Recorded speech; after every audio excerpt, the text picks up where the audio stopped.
Esta es tu casa, José. Vamos a platicar de la calidad. Entonces, empecemos en caliente, como debe ser.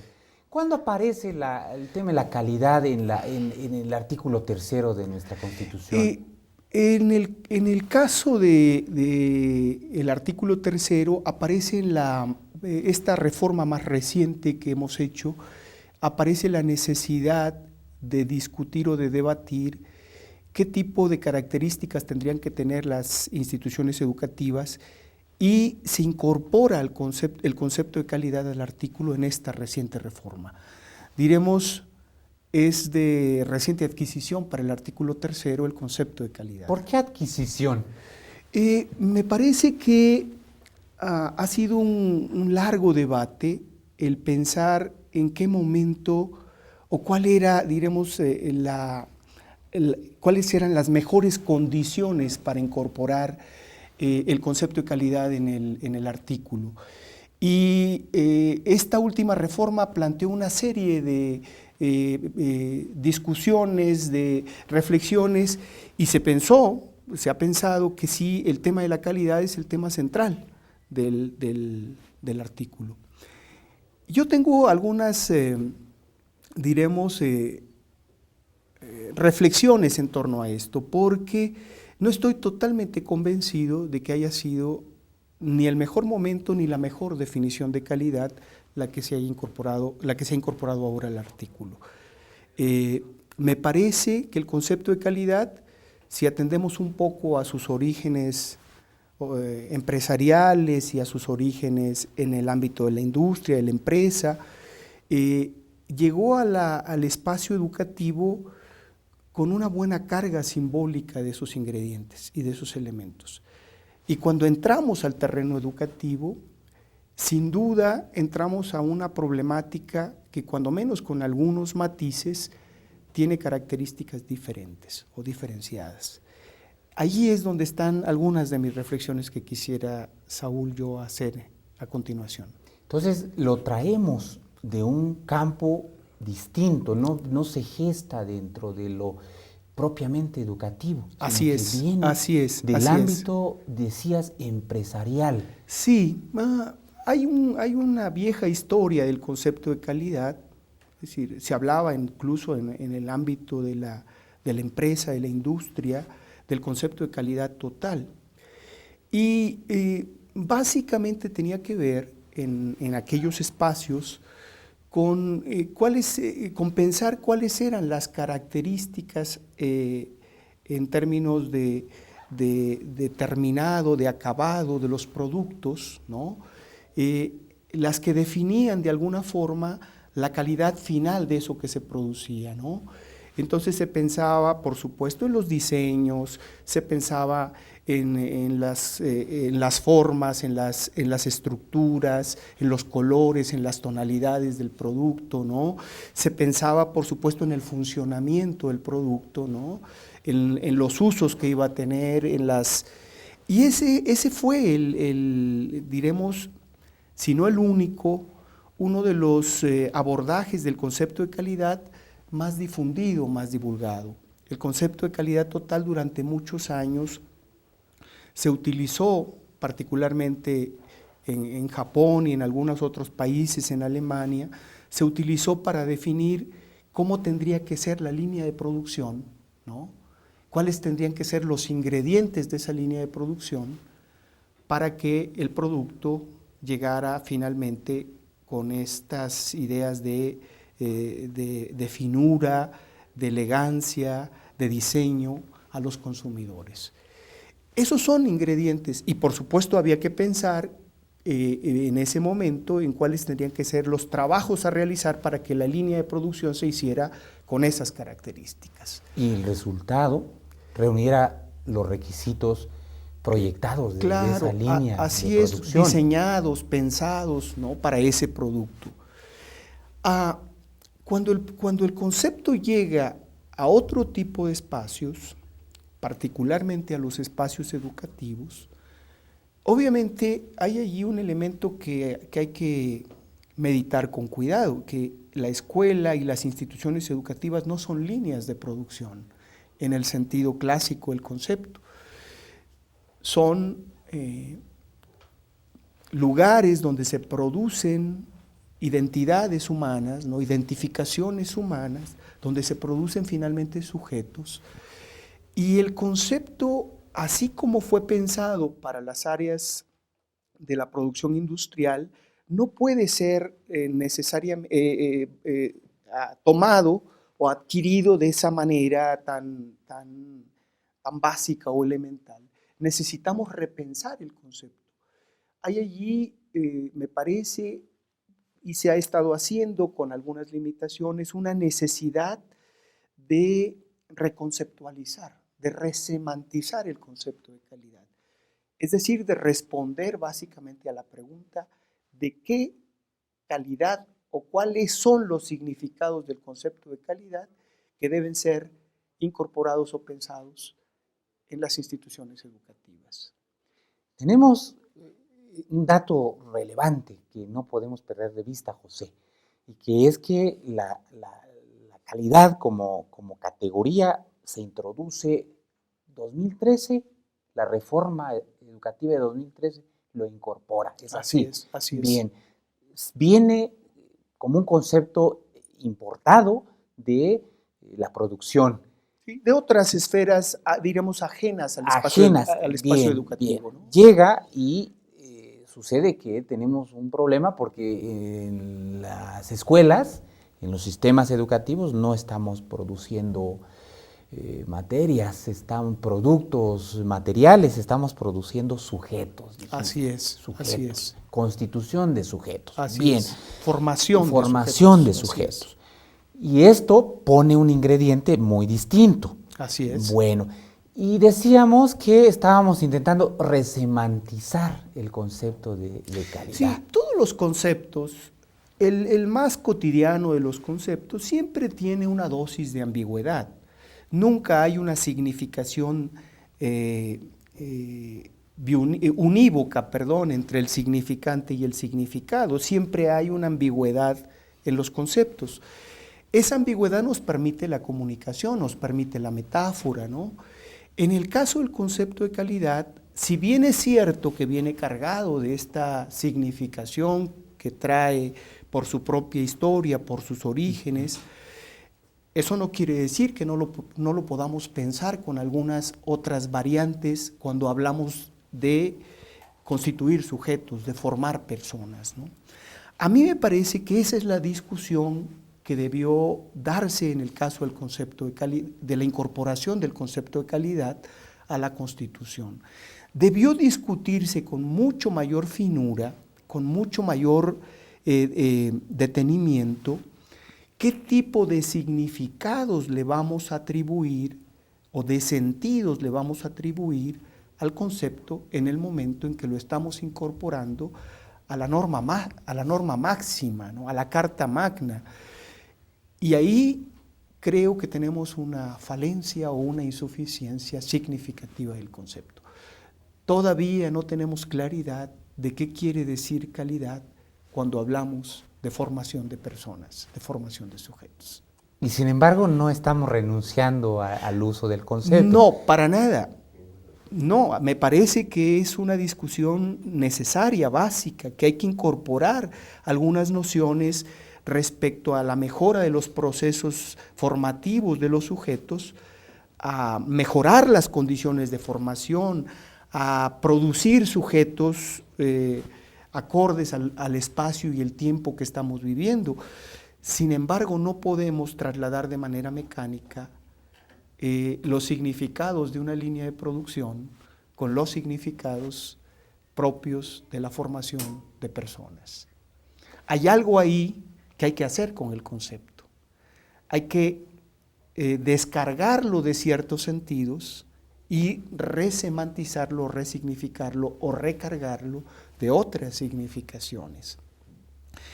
Ese es el gran debate que me parece faltó a la hora de la incorporación del concepto al artículo 3. Gracias, José. Leíamos en preparación de esta charla que el INE se preocupó en un momento por explicarnos qué era la calidad y cita a una autoridad en el tema y dice, el problema es que todos queremos que los productos, los servicios, el servicio educativo, sean de calidad. El problema, aquí está el asunto, es que no sabemos definir la calidad. ¿Sería el equivalente a esta situación actual en la que, digamos, esta incorporación de la palabra, del concepto, digamos, está pasando en su incorporación? Sí, el concepto adquiere, a partir de esta reforma última o reciente, adquiere un valor, un rango constitucional.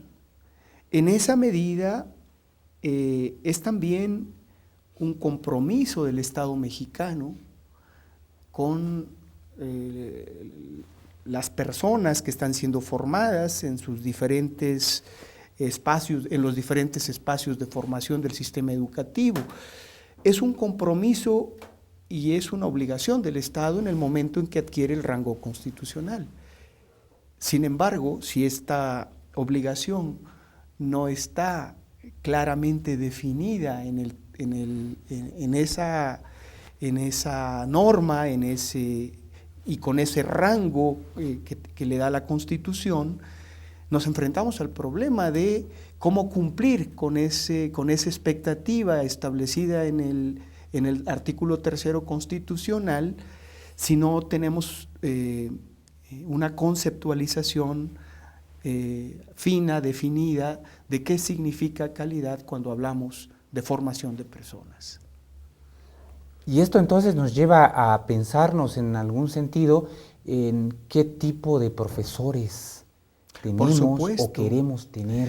Me parece que el concepto de calidad tiene alcances en muchos sentidos cuando está en el 3 constitucional. Por supuesto que se refiere a la formación de los chicos o de los estudiantes o de los jóvenes que están formando parte o aprendiendo o formándose en las instituciones educativas, en las escuelas. Ese es un asunto. Pero también me parece que de alguna manera el concepto, ya en el momento en que está establecido en la Constitución, le pega a la formación de los docentes y a las expectativas que sobre el trabajo docente podemos tener cuando el concepto aparece en la Constitución. Es decir, ¿qué tipo de docente requerimos? ¿Cómo es un docente de calidad si atendemos a que no estamos hablando de una línea de producción, sino que estamos hablando de formación de sujetos? ¿Qué es un docente de calidad? Hay atisbos. Hay que decirlo también, no todo está en blanco, hay atisbos. Un docente de calidad es aquel que domina los temas de su enseñanza, diremos. Un docente de calidad es que tiene prácticas pedagógicas acordes con los avances de la pedagogía y de las investigaciones que se han realizado. Un docente de calidad es aquel que cumple con su trabajo básico, con su trabajo elemental, de llegar, asistir y enseñar y trabajar con eso. Sin duda, esos son elementos, son ingredientes.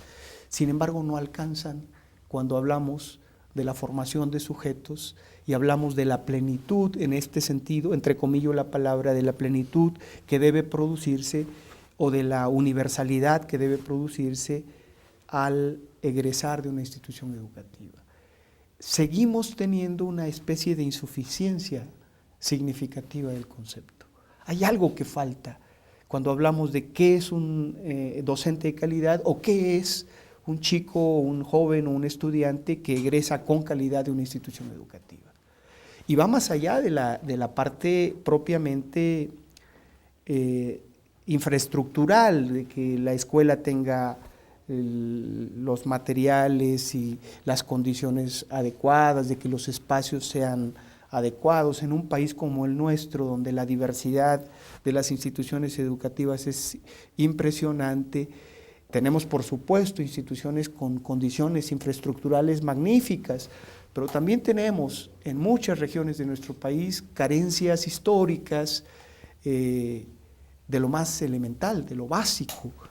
Y ahí, ¿cómo definimos la calidad en estos distintos espacios y tiempos y temporalidades que coexisten en el territorio nacional y que nos hablan de la gran complejidad que tenemos, ¿no? Entonces, estamos aquí platicando sobre la importancia de la calidad como un tema reciente, efectivamente, pero tenemos que reconocer que dada la temporalidad reciente que le toca al concepto, tenemos imprecisiones, tenemos elementos que acercan su definición a una situación más asequible a cualquier persona que esté interesado en el servicio educativo, pero seguimos con pendientes, con especificaciones más detalladas, sobre todo porque nuestra Constitución mandata que hay como compromiso del Estado desarrollar en la educación todas las facultades. Así es. Del humano, y todas las facultades implica un horizonte también impreciso, ¿es así? Sí, José? es así. Me parece que hay allí un horizonte gigantesco también. A veces yo pienso, quizá con un poco de preocupación, que le asignamos a la escuela, a las instituciones educativas, una serie de tareas que a veces escapan a sus posibilidades específicas o concretas.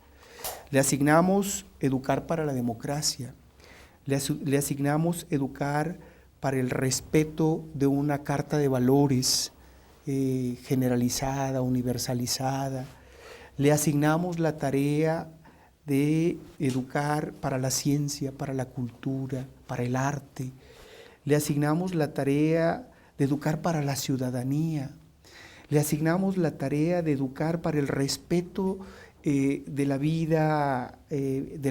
vida humana, pero también de la vida de las plantas, de los animales. Es una tarea gigantesca.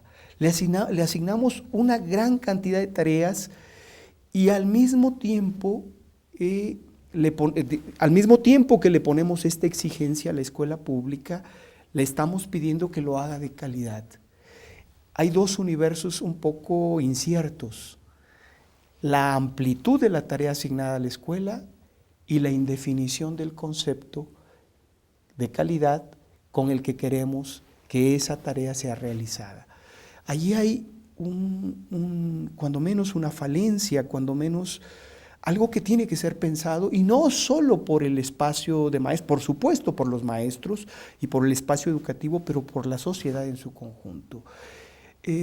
Yo suelo pensar que aquellos estados que han realizado mejor esta tarea han realizado durante ciclos largos, durante largos periodos, una inversión sistemática, no solo financiera, sino también una inversión cultural, una inversión educativa en la formación de sus docentes, que es un elemento central, cosa que por cierto aquí me parece que también falló, porque se larga el tema de la evaluación sin haber iniciado desde hace ya varios años, yo diría incluso décadas, un proceso de formación tanto inicial como en servicio de los docentes que nos permitiera valorar en mediano y largo plazo cómo hemos estado formando a nuestros maestros, en qué condiciones, con qué ingredientes de calidad diremos, cuáles son esos ingredientes de calidad.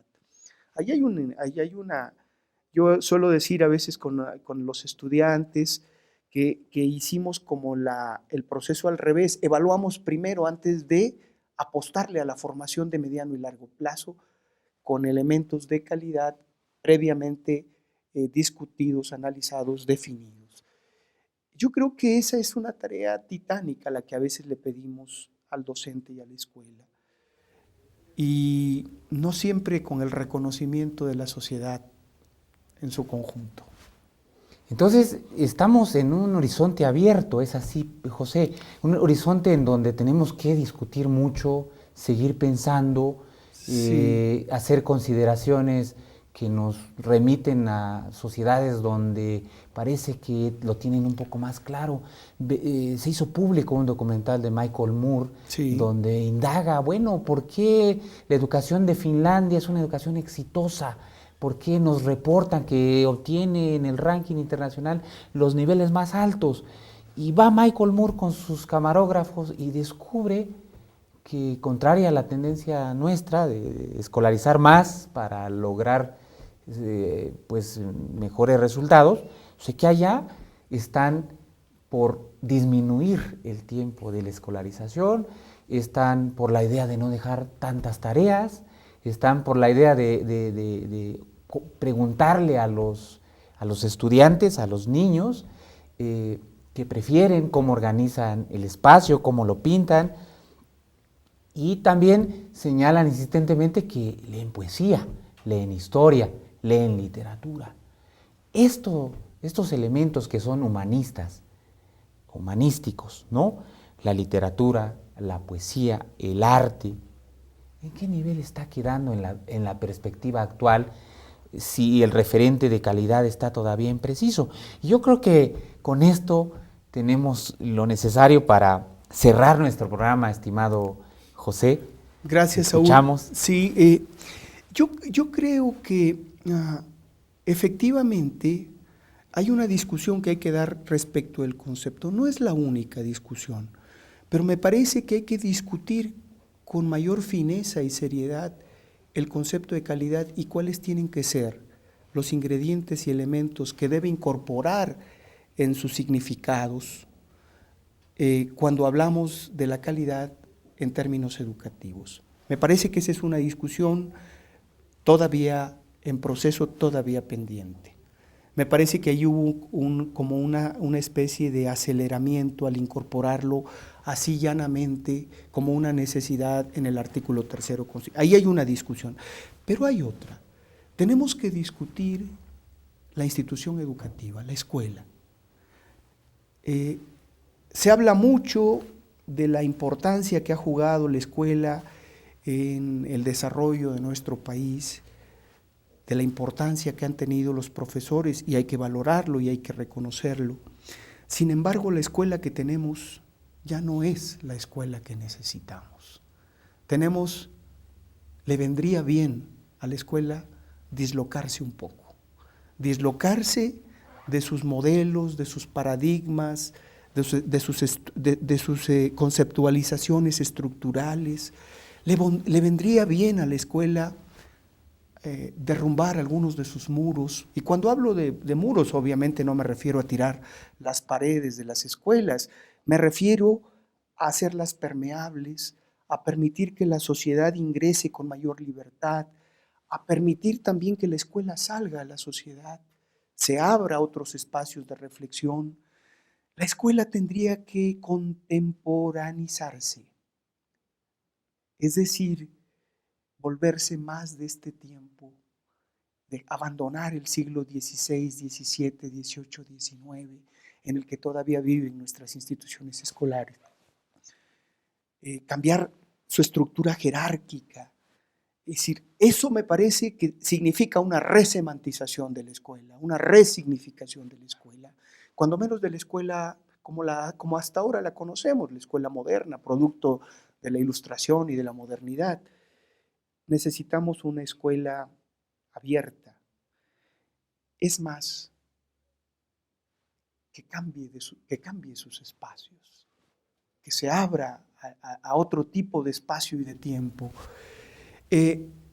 Sin duda esto es un sueño, una aspiración, es una especie de horizonte de plenitud, pero si no hacemos este trabajo desde ya, si no modificamos esta escuela anquilosada, esta escuela cerrada, estructuralmente envejecida, y la modificamos por nuevos sentidos, la transformamos en nuevos significados, abierta a los espacios sociales, con sus maestros, también abiertos a los espacios sociales, todavía nos va a llevar un buen rato resolver el problema de nuestro rezago.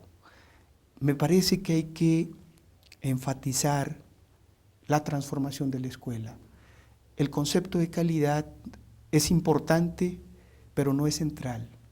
Lo realmente central es la resemantización, la resignificación del profesor, de la escuela y del espacio en el que ésta se desenvuelve o desempeña. Muchísimas gracias, estimado No, gracias, Pepe, Saúl. Pepe Gracias. Carvajal Romero. Un placer estar con ustedes. Gracias a ustedes por habernos acompañado. Soy Saúl Velasco Cruz y les agradecemos en serio que hayan aguantado hasta el final. Gracias. Hasta luego, Pepe. Hasta luego. Hasta Un luego. saludo.